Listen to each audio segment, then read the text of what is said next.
Bonjour Martin Veil. Bonjour Philippe. Merci d'être avec nous en direct. Vous êtes journaliste, reporter. Le grand public, vous avez découvert dans les émissions de Yann Barthès, Le Petit Journal, puis Quotidien sur TMC. Et depuis 2 saisons, vous avez votre émission à vous. Des grands reportages sur TMC après les gourous, la cocaïne, les complotistes, le Brésil de Bolsonaro, les ravages du tourisme de masse. Vous attaquez demain au malaise chez les policiers avec cette question cash. Que fait la police? Une fois n'est pas coutume, surtout pour quelqu'un comme vous, qui a plutôt l'habitude de prendre le point de vue, sinon des victimes, du moins des gens d'en bas, si j'ose dire. Vous avez décidé de voir les choses du côté des policiers. Ce sont des victimes? Je dirais pas que ce sont des victimes. On a décidé, oui, de voir le point de vue du côté des policiers parce que c'est des gens dont on parle beaucoup et qu'on entend peu. Mais le reportage est construit en donnant la parole aux policiers, mais en donnant aussi la parole à ceux qui sont victimes de violences policières. Exactement. Vous avez pris le problème à la racine. Je vais rentrer directement dans le vif du sujet. À l'école de police, en l'occurrence celle de Reims. Surprise, là, ça fait lien avec ce qu'on disait avec Catel Pouliken. Les femmes représentent 30% des élèves. Vous en avez rencontré 2. Vous leur avez demandé leur motivation. Et surtout, si elles craignaient de se retrouver sur le terrain, dans les quartiers difficiles. Parce qu'on parle beaucoup, évidemment, des bavures en ce moment. Et j'ai été très étonné par la réponse et surtout par les motivations de ces jeunes femmes. Lauriane et Laetitia ont déjà réalisé des stages en brigade, une expérience qui les a confortées dans leur choix. Et vous seriez prête là, en sortant d'école, à aller travailler dans certains quartiers difficiles? Oui, je pense, oui. Bah après moi c'est ce que je l'ai déjà fait. Et puis même c'est ce que je recherche, parce que je me dis, c'est sûr déjà, on s'ennuie pas, c'est sûr. Après ça met un peu d'adrénaline parce que forcément, on a la confrontation entre guillemets avec ces jeunes. Moi, c'est ce que je recherche, entre guillemets, avoir un peu d'adrénaline, des choses comme ça, quoi. Toute la difficulté sur le terrain, c'est justement de faire la part des choses entre l'adrénaline et le discernement. En gros, ce que sous-tend ce premier extrait, c'est qu'il n'est pas étonnant de se retrouver face à des bavures si les policiers recherchent volontairement l'adrénaline, Martin Veil. Alors oui, on peut voir les choses comme ça. Ce qui est intéressant, effectivement, c'est ce que vous dites, c'est la formation. Ce sont des jeunes qui veulent être policiers, qui ont les motivations qui sont les leurs. Tout le rôle des instructeurs, c'est justement de juguler peut-être cette envie d'adrénaline pour leur apprendre quels sont les codes qu'il va falloir exercer plus tard. Et la vraie question que ça pose surtout, c'est entre la formation théorique, qui est courte, et la réalité du terrain. À quel point est-ce que les choses tiennent? À quel point est-ce que ce qu'on leur apprend dans le cadre d'une salle scolaire va se retrouver sur le terrain ou non? Justement, vous avez vu ce qu'on leur apprenait, la technique d'étranglement qui est baptisée dans les manuels techniques de maintien de tête. À l'école de police, vous demandez à un instructeur de vous la montrer, de tester la technique sur vous. Il refuse parce qu'elle n'est plus enseignée. Mais on n'arrive pas trop à comprendre, parce qu'en même temps, les policiers ne comprennent pas pourquoi elle a été retirée de la procédure par Christophe Castaner.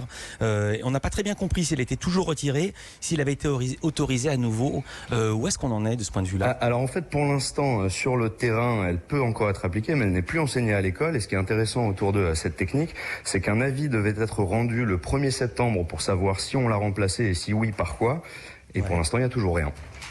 Vous dites qu'on a l'impression qu'il y a de plus en plus de violences policières. Ce on, c'est un on extrêmement collectif. Est-ce que c'est corroboré par les chiffres? Est-ce que c'est un effet d'optique ou à cause de l'irruption des caméras personnelles? Parce que maintenant, chacun a une caméra dans son téléphone. Alors c'est la grande bataille des chiffres. Il y a plusieurs enquêtes, les enquêtes de victimation et d'autres qui se basent sur les chiffres de la police. Ce qu'on peut dire, c'est que globalement, statistiquement, les violences en fait sont plutôt stables. C'est le sentiment d'insécurité qui progresse. Et effectivement, aujourd'hui, avec les caméras, avec le fait que tout le monde puisse avoir un iPhone et filmer, on a peut-être l'impression qu'on voit plus de ces images-là. Mais c'est 2 choses différentes, si vous voulez, le nombre de violences policières et le sentiment de violence dans la société. C'est justement parce que ce sont 2 choses différentes que la question est très intéressante. Comment vous expliquez ce décalage? En gros, le sentiment d'insécurité augmente et le nombre de cas de violents est à peu près stable.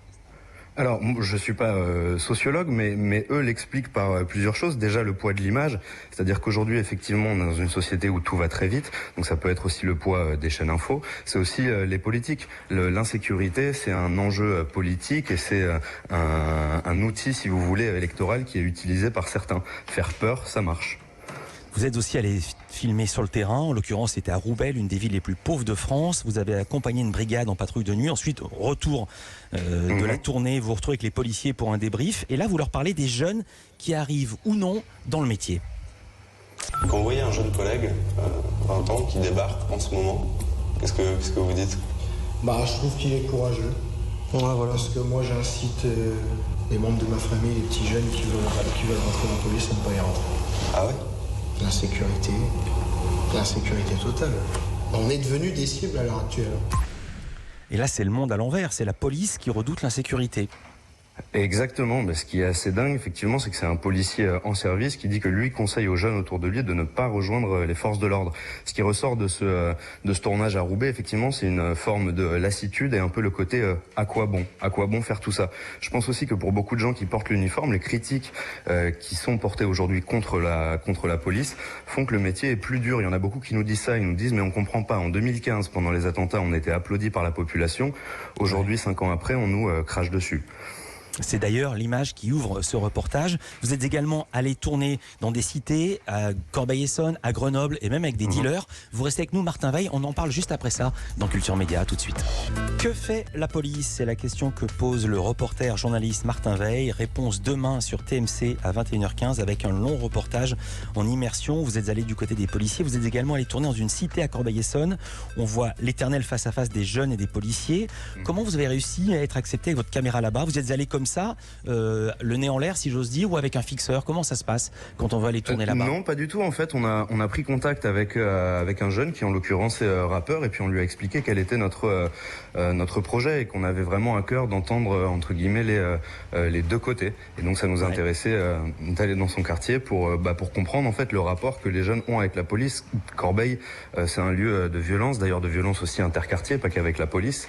Et il se trouve qu'au moment où on était là-bas, effectivement, il y a un des jeunes qui se fait interpeller. Et du coup, la séquence montre un petit peu la défiance qu'il y a des deux côtés. Il y a notamment un policier qui dit on va pas baisser notre culotte, ce qui est très étonnant dans la bouche d'un représentant des forces de l'ordre. Et en même temps, du point de vue des policiers, à ce moment-là, ils sont en train de contrôler un deux roues qui n'est pas homologué, donc ils font leur travail. Et c'est cette incompréhension et cette défiance en fait qu'on voulait illustrer.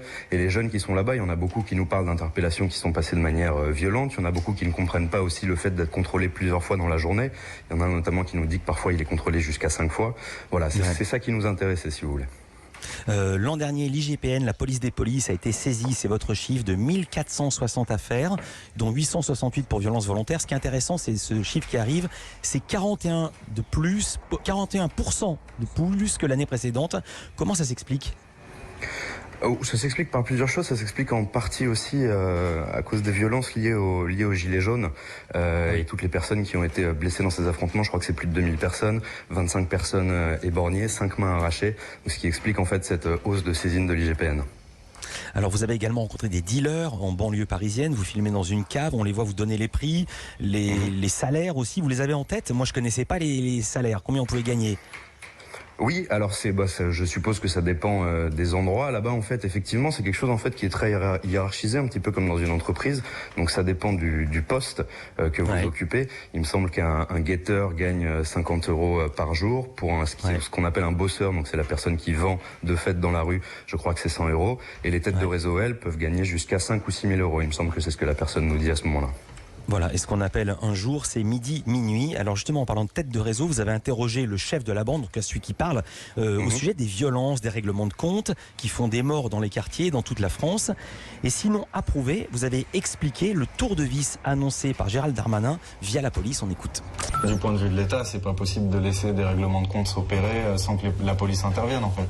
C'est quand c'est médiatisé. Quand une racaille tue une racaille, ils s'en battent les couilles. Le nouveau ministre de l'Intérieur, il a déclaré qu'il voulait faire la guerre au trafic. Il va y avoir plus de descentes de police. Il a même accompagné des équipes sur le terrain. Ouais. Il veut multiplier les contrôles. Ouais. Qui fait ça? Les équipes pourront encore plus. J'ai que ça à dire. Ce sera encore plus la guerre. Quoi? Après, quand ce sera la guerre civile. Pourquoi la guerre civile? S'il n'y a plus de trafic? Il n'y a plus de trafic, c'est simple. Il n'y a plus de drogue dans les quartiers. C'est simple. Plus de vols, plus de braquages, plus de tout. C'est simple comme bonjour, c'est la guerre. Crainte partagée par une partie de l'exécutif. Vous pensez que l'État laisse faire le trafic, en tout cas le canalise pour, comme on dit, acheter la paix sociale? Alors je ne pense pas, mais en tout cas ce que dit ce jeune homme est intéressant. En fait, si vous voulez, il y a plusieurs façons en fait de voir le trafic, et je pense qu'il faut pas non plus gommer la dimension de la misère sociale. Il y a certains quartiers dans lesquels c'est plus difficile de s'en sortir. C'est pas être un militant politique que de dire ça. Et il y a notamment un des jeunes juste avant en fait l'extrait que vous avez passé qui explique qu'il est absolument pas fier en fait de faire ce qu'il fait, mais que pour lui c'est un moyen d'être indépendant, c'est un moyen aussi de donner des sous à sa mère. Ce que ce jeune l'a dit dit. Moi, j'ai pas à me prononcer dessus, mais c'est vrai que ça interpelle. Et on peut se poser la question du tout répressif pour mettre fin à ces situations dans les quartiers. Ouais. En parlant d'interpeller, vous êtes allé à Grenoble, la ville qui a le plus fort taux de criminalité en regard de sa taille. Vous avez suivi les équipes de la BAC, qui est la brigade anti-criminalité. Il y a une séquence assez ahurissante. On est en plein centre-ville. Il y a un parc assez mignon où il y a des mamans avec leurs enfants, mais parc aussi où il y a souvent des dealers. Et les agents de la BAC procèdent à un contrôle. Ils arrêtent un jeune devant un scooter. Le jeune est en train de fumer un joint. Le policier lui demande d'écraser le joint. Ce qu'il fait, il lui demande si le scooter est à lui. Le jeune répond non, il est à ma mère. Il lui fait ouvrir le coffre. Dans le coffre, il y a des talkie-walkie, des sachets de conditionnement habituellement utilisés pour mettre des doses de drogue. Et le jeune dit, je sais pas ce que ça fait là. Et ça passe. Et la plaque d'immatriculation est cachée par un masque anti-Covid. Eh bien, tout ça ne constitue pas un flagrant délit et la BAC le laisse partir. Est-ce que ces policiers sont très tolérants ou est-ce que c'est la loi qui est tolérante ? Bon, je pense pas que les policiers Est-ce qu'ils appliquent le code ? Est-ce qu'ils appliquent le code de procédure ? Oui, alors là, en l'occurrence, vous savez, désormais, on peut verbaliser pour consommation de stupéfiants. Donc peut-être qu'on peut s'interroger sur le fait de lui demander d'éteindre le joint et de pas lui mettre une amende. En revanche, on a le droit d'avoir des sachets de conditionnement et des talkie-walkie, si vous voulez. À partir du moment où il n'y a pas de drogue, il n'y a pas de raison en fait d'interpeller l'individu. D'accord, mais on peut se dire que c'est quand même étrange de se balader avec des sachets et des talkie-walkie dans un scooter qui a sa maman dont on ne sait pas ce que les sachets font là. Voilà ce que je veux dire, c'est tout d'un coup, on se dit tout la câble, il y a des gens qui vont au poste pour moins que ça. Voilà ce que je voulais dire.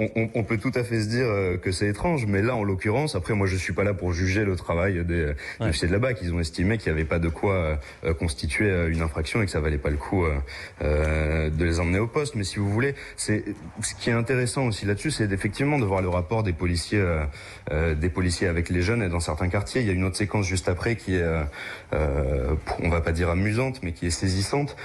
Ils s'écoutent les uns les autres. On arrive dans un quartier, le fameux quartier du Mistral dont on a beaucoup parlé. C'est incroyable. Donc en fait, les guetteurs repèrent les policiers et échangent via ces petites radios que vous venez de citer pour dire, et là il y a la Passat, donc c'est la voiture de l'équipe avec laquelle on est en l'occurrence. Le truc que les dealers ne savent pas forcément, c'est qu'en fait les policiers écoutent ces conversations radio-là. Donc on se retrouve dans un jeu du chat et de la souris très étonnant. Vous savez quoi, Martin Veil ?